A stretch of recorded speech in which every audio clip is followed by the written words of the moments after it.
This is the fourth one of this half session before we go for coffee. Smart RF for user terminals and gateways. Ibrahim Hassan and SES Networks from Dubai? Dubai, yes, yeah. Like Ramiz. Assalamu alaikum, everybody. Hi, my name is Ibrahim Hassan from SES Networks. Today, I will be presenting smart RF systems, including our future development for user terminals and satellite, and for sure, as well, gateways. Everyone today talk about, MEO, GEO, as well, LEO constellations. We have been successful as SES in terms of in development of integrating our MEO fleet with our GEO fleet. We were very successful with Jupiter in terms of having MEO, GEO, multiple orbital test. I have a nice slide at the end, including the integration and multi-orbital slots. So, what? All right. So I will not repeat myself in terms of multi-orbital slot. We have seen the development between GEO and MEO constellations. We were very, very, very successful in terms of offering MEO services across the globe. Reason for what we are going a next step with our new future development for Empower. Nevertheless, we have seen our success for GEO HTS, but majority of GEO HTS currently is hybrid solution in terms of payload. It is combination between digital payload and the analog payload. So our next generation of offering GEO satellite, it will be fully digital payload. This include as well O3B Empower and SES NEXT as a next fleet. To have a digital payload, we need to have the terminal and the gateway very flexible in terms of integration, ease of installation, and ease of maintenance. Reason for what we are doing now with our vendors like Jupiter, like ST Technologies, and other vendors as well, Comtech Eve Data and CPI, we are developing the terminal. We are giving the supplier our input. So to make it easy integration with the customers. So we are trying to make it as open standard as much as we can. Nevertheless, we are relying on partner and vendors. So moving into network integration, we have seen the 5G in terms of new technology. Last week, I received an email that China already started 6G, even we are still developing 5Gs. So future for more bandwidths to come. And we need, as a satellite service provider or system integration or hardware vendors, we need to make it frictionless in terms of integration to our networks. In terms of SES, we take a step ahead, not only looking at our asset, we are looking at the infrastructure as well. So we started offering SD-WAN solutions to our customers. We started offering Azure services from Microsoft, IPM in terms of Express Route, and future to come, Amazon Web Services. All of this just to serve the 5G integration or 4G integration or smart. I call it smart. It could be Wi-Fi access, it could be 5G, 4G. So in terms of services offering, we are trying to reach maximum extent in terms of coverage, improve the SLA, integrating our MEO and GEO constellations as well. And sometimes we are offering last mile connectivity or international fiber backhauling.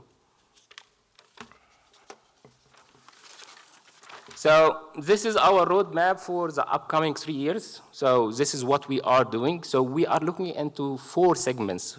We are looking at the space segment, where we are providing new constellations with O3B. We are providing as well new next generation of GEO satellite, which is SES NEXT. I have a nice slide in a few minutes. And we are going a step ahead in terms of offering different ground segment, fully integration. So for our customers, it is seamless integration, seamless delivery. Majority of our customers, the area I am covering, which is EMEA, Middle East, and Africa, and Europe, and Central Asia, the customer is looking at megabits, how we can deliver the megabits end-to-end solution. So we developed for maritime services a tri-band antenna, and this is MEO and GEO. So we can offer on the same antenna MEO and GEO. We did some in-flight connectivity using aero antenna. It was in our pipeline to deliver this in 2021, but recently we have done the test successfully, hopping between asset to asset. To support this, we need to have a smart gateway, so it is not only a user terminal, so we need to have the gateway as well to be smart. I will explain later on how to have the gateway smart. And we need an orchestration system, so this system can understand the user requirements in terms of bandwidth and allocation as well. What is SES NEXT? So this is our next generation of satellites. It will be fully 100% digital payload. It can allocate capacity based on beams. Any beam to any beam, it can interconnect. It will be having multiple bands, so it will not be only KU band or KA band. It will be supporting KU band, KA band, X band, and V band, and we are looking as well in Q band. The reason we are looking for different bands just to have high throughputs, real high throughputs in terms of additional capacity. So these satellites will be software-defined satellites. So the user as well will be having an open standard GUI interface. So he can send a request to the satellite and allocate capacity when required. So we have seen, Ahmed, today the customer is looking at low megabits rates, and this is how it should be done in terms of even allowing the end user to access the satellite. We have seen as well from SES point of view that we launch satellite, it is fixed coverage, and sometimes we don't have a huge market share on this market coverage. So with SES NEXT, we can reallocate the satellite to a different geographical area to have a new market share. SES NEXT will be based in beamforming, and this technique is already available in terms of it is used with radar system astronomy techniques. We can allocate different phases to have one wide beam. This is like a standard GEO satellite. Programming the satellite on the sky, we can have it a spot beam, focusing the power, or we can have the satellite itself in multi-spot beams. This will give us a flexibility in terms of allocating the resources and the bandwidth and the coverage. Not only that, we will be utilizing different band, as I said, but having different band in terms of KA or Q or V band for our teleports, we will need to have diversity. So for SES NEXT, we will be having the capability start from day one to have 6 teleports. This will be 6 teleports for SES. Nevertheless, we can allow customers to have their own teleports, local teleports. And we can connect any to any teleport or beam to beam interconnect. So in terms of RF development for the gateway, the RF will stay the same. Nevertheless, we are looking for higher band like V band or Q band. But we need to have the baseband very smart. Since we will be having diversity, we will be integrating to the baseband at IP level, and we need to make sure that the baseband or platform will understand diversity. Hughes is very successful in this, and I believe ST technology is very successful on this. We have all the building blocks in terms of gluing things together. So in terms of terminal developments, SES, we are looking into a future developments of flat panel antenna, and we already having equity stake with Alcan. I believe Alcan will be presenting their antenna. I will not go into much detail about their antenna. I will leave the floor for them.